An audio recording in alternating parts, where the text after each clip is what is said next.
Hello दोस्तों। हर business में success पाने के लिए हमें एक बेसिक स्टेप्स को फॉलो करना पड़ता है, तभी उस बिज़नेस में हम सक्सेस पाते हैं। उसी प्रकार मछली पालन के बिज़नेस में भी हमें कुछ स्टेप्स फॉलो करने पड़ते हैं और उसी स्टेप्स को अगर फॉलो करके हम आगे बढ़ते हैं तो हमें 100% सक्सेस मिलता है। तो क्या है वो स्टेप्स, क्या है वो 10 स्टेप जिसे फॉलो करके हम मछली पालन के बिजनेस में सक्सेस हो सकते हैं। उसी 10 स्टेप्स के बारे में आज हम चर्चा करेंगे। ठीक है, तो सबसे पहला स्टेप क्या है? सबसे पहला स्टेप ये है कि हमें सबसे पहले मछलियों के बारे में बेसिक जानकारी जुटाना पड़ेगा। ठीक है, और ये जानकारी हम कहाँ से जुटाएंगे? हमें अपने ज़िले के मत्स्य विभाग के पास जाना पड़ेगा, वहाँ से हमें फ्री ट्रेनिंग लेना पड़ेगा। ठीक है, फ्री ट्रेनिंग कैसे लेंगे?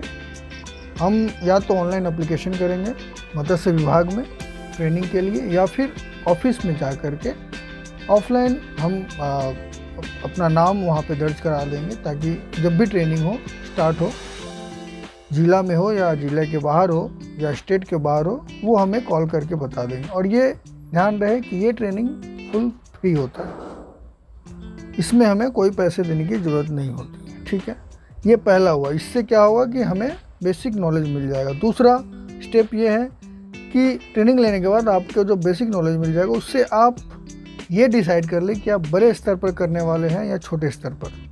और उसके बाद एक ऑनेस्ट डिटेल प्रोजेक्ट रिपोर्ट बनाएं अपने स्तर के अनुसार। मतलब कि आप एक बजट तैयार कर लें कि आपका तालाब खुदाने में कितना पैसा लगने वाला है, शीट डालने में कितना पैसा लगेगा, उस मछली को दाना जो खिलाएंगे उसमें कितना रुपया लगने वाला, सबका एक अपने हिसाब से बजट बना ले और बजट तैयार कर ले। ये 2 काम हो जाने के बाद तीसरा स्टेप आता है कि आपको लोकेशन सर्च करना है। तो लोकेशन कैसे सर्च करना है? अगर आपका खुद का ज़मीन है तो वेल एंड गुड, और अगर आपका खुद का नहीं है तो आप एक बढ़िया लोकेशन सर्च करें जहाँ मछली पालन किया जा सके। जैसे कि जहाँ बाढ़ का एरिया ना हो, फ्लड ना आए, वैसा जगह को अगर आप चूज़ करते हैं तो ज़्यादा बेटर रहेगा। ठीक है, और लोकेशन जब सर्च कर लेते हैं तो उसकी मिट्टी भी जांच करा ले, ताकि आपको पता चल जाए कि वहाँ बालू मिट्टी का क्वांटिटी ज़्यादा तो नहीं है, क्योंकि बालू मिट्टी में पानी रुकता नहीं है,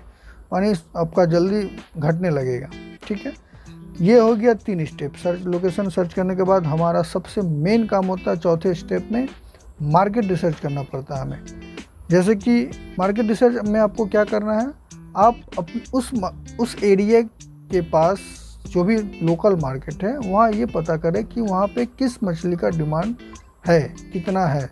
क्योंकि कभी कभी क्या होता है कि हम उस मछली का पालन करते हैं जिसका डिमांड होता ही नहीं है।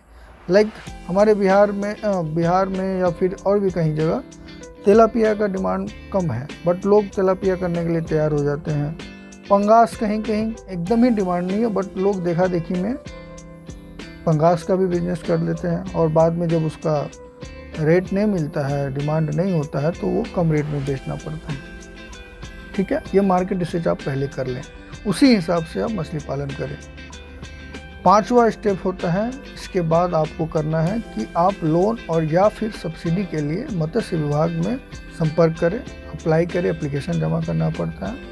और जब आप एप्लीकेशन जमा कर देते हैं तो आपका ये 5वां स्टेप पूरा होता है। और उसके बाद आपका स्टेप आता है पॉन्ड डिगिंग कराना, पॉन्ड तैयार करवाना। अगर आप सब्सिडी के लिए अप्लाई कर रहे हैं दोस्तों, तो याद रखें कि जब आपको वर्क ऑर्डर डिपार्टमेंट की तरफ से, मत्स्य विभाग की तरफ से वर्क ऑर्डर आपको मिल जाए, जिसे हिंदी में कार्य आदेश कहते हैं, उसके बाद ही आप तालाब खुदवाएं, और वहाँ के इंजीनियर आएंगे, आपका चेक करेंगे, माप करेंगे, उसके बाद आपको सब्सिडी भी दे देंगे वो। ठीक है, ये हो गया 6 स्टेप। उसके बाद तालाब बन गया।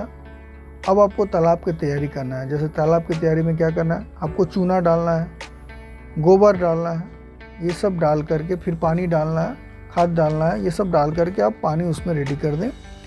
फिर आपको उसमें सीड कहीं से ईयरलिंग सीड, स्टंटेड सीड ला करके आप उसमें डालें और उसका फीडिंग कराना शुरू करें। और दोस्तों ये 8 स्टेप हुआ। 9वें स्टेप में आपको ये ध्यान रखना है कि आपको मछली पालने से पहले पानी को पालना आना चाहिए। और पानी को पालने के लिए आपको पानी की गुणवत्ता को हमेशा चेक करते रहना पड़ेगा, मेंटेन करते रहना पड़ेगा। पानी में क्या चेक करना है आपको? ऑक्सीजन, अमोनिया, पीएच, ये हर 15 दिन में आप चेक करते रहेंगे तो बहुत अच्छा। नहीं 15 दिन में पॉसिबल है तो आप 1 महीने में चेक ज़रूर करें, ठीक है। और ये 9वें के बाद आपका 10वां स्टेप आता है। हर महीने आप मछलियों का साइज एंड बीमारी चेक करवाते रहें। अगर आप फीडिंग करा रहे हैं, कमर्शियल फीडिंग करा रहे हैं, तो आप ये ज़रूर देखें कि आप जो खिला रहे हैं उसका कुछ रिज़ल्ट आ भी रहा है या नहीं, आपका दाना वेस्ट तो नहीं जा रहा है। इसलिए आपको हर महीने जाल चलवाना चाहिए। और जाल चलवाने से आपका 2-3 तरह का फ़ायदा होता है। मछलियों का बीमारी वगैरह है तो वो भी पता चल जाता है। तो जाल चलाना हर महीने इम्पॉर्टेंट होता है, जिससे मछली की ग्रोथ भी अच्छा होता है। ये 10 स्टेप के बाद आपका फाइनली आपका हार्वेस्टिंग का समय आ जाता है।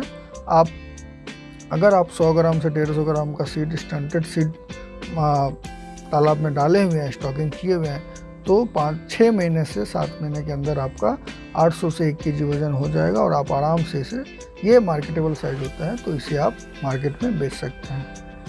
थैंक यू दोस्तों। कैसा लगा और क्या कमी है इस वीडियो में, मुझे क्या जानकारी देने में छूट गया है, वो आप ज़रूर कमेंट में मुझे बताएं। धन्यवाद।